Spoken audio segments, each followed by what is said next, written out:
नाईलाजाने अजित पवारांसोबत गेलो असं वक्तव्य आमदार राजेंद्र शिंगणेंनी केल्याने राजकीय वर्तुळात अनेकांच्या भुवया उंचावलेल्या आहेत। विधानसभेच्या तोंडावरती आणखीन एक आमदार अजित पवारांची साथ सोडणार का असा सवाल सुद्धा विचारण्यात येतोय। आणखी एक आमदार अजित पवारांची साथ सोडणार? नाईलाजाने अजित पवारांसोबत गेलो, राजेंद्र शिंगणे। शिंगणेंच्या वक्तव्याचा नेमका अर्थ तरी काय? तरी मागील 2-2.5 वर्षापासून मी काही पवार साहेबांचे संबंध तोडले अशातला भाग नाही। आजही मी त्यांना नेता मानतो। मध्यंतरी माझ्या जिल्हा सहकारी बँकेच्या अडचणीमुळे मी नाईलाजाने अजितदादांच्या बरोबर तिथे गेलो। सिंदखेड राजाचे आणि अजित पवारांच्या राष्ट्रवादीचे आमदार राजेंद्र शिंगणे यांनी केलेल्या या वक्तव्यानं सध्या राजकीय वर्तुळात चर्चेला तोंड फुटलंय।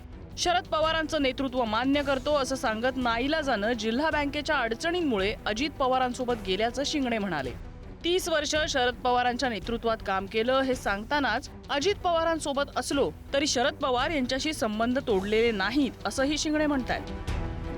आदरणीय शरद पवार साहेब हे अनेक वर्षापासून मी त्यांच्या नेतृत्वाखाली काम करत आलो आहे।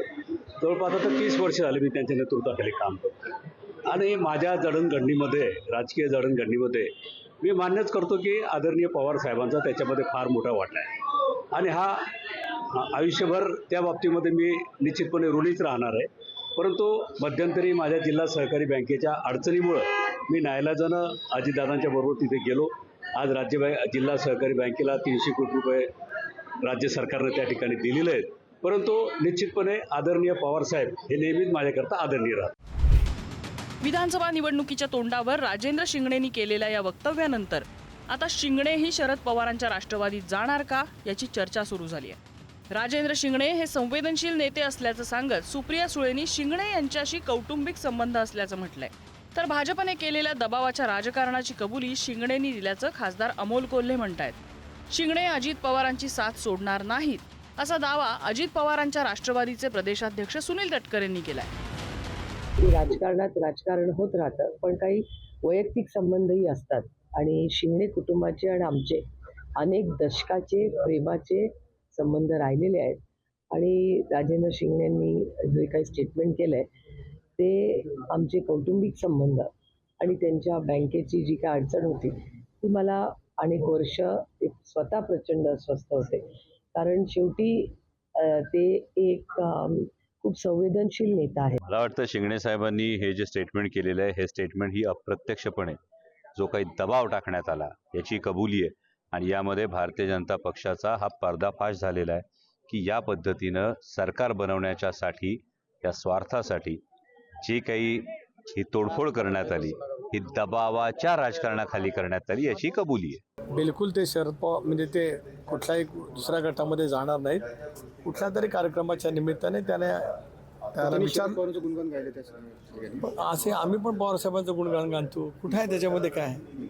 आमच्या कुठल्याही भाषणात किंवा आमच्या कृतीमध्ये पवार साहेबांच्या बद्दल नेहमीच आम्ही त्या ठिकाणी आदर व्यक्त करत आलो आणि उद्याच्या भवितव्याच्या कालावधीमध्ये सुद्धा करत राहू।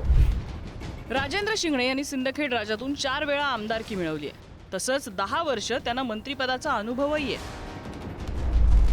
राजेंद्र शिंगणे यांचे वडील भास्करराव शिंगणे यांनी बुलडाण्यात सहकाराची मुहूर्तमेढ रोवली। राजेंद्र शिंगणे 1995 साली पहिल्यांदा अपक्ष आमदार म्हणून निवडून आले। 2014 वगळता त्यांनी कायम सिंदखेड राजा विधानसभा मतदारसंघाचं नेतृत्व केलं। शिंगणे 2014ची लोकसभा आणि विधानसभेला 5 वर्ष अलिप्त राहिले। 2019च्या निवडणुकीत सिंदखेड राजामधून 5व्यांदा आमदार म्हणून निवडून आले। 2009 ते 2019च्या लोकसभा निवडणुकीत पराभव झाला। राज्यमंत्री आणि कॅबिनेट मंत्री म्हणून त्यांना 10 वर्षाचा अनुभव आहे। मतदारसंघात मजबूत पकड असलेला नेता म्हणून त्यांची ओळख आहे। अजित पवारांसोबत महायुती सरकारमध्ये सहभागी झालेल्या शिंगणेंना मंत्रिपदाची संधी मिळाली नाही। लोकसभा निवडणुकीत राजेंद्र शिंगणे यांचा विधानसभा मतदारसंघात अपक्ष उमेदवार रविकांत तुपकर यांना लीड मिळालं। राजेंद्र शिंगणे हे अजित पवार यांच्यासोबत गेले असले दुसऱ्या फळीतील नेते शरद पवारांसोबत राहिले। राजेंद्र शिंगणे यांची पुतणी गायत्री शिंगणे यांनी मतदारसंघ पिंजून काढायला सुरुवात केली। त्यांना शरद पवारांच्या राष्ट्रवादीकडून तिकीट मिळेल अशी चर्चा आहे। सिंदखेड राजामध्ये काका विरुद्ध पुतणी असा संघर्ष होण्याची शक्यता त्यामुळे वर्तवण्यात येते।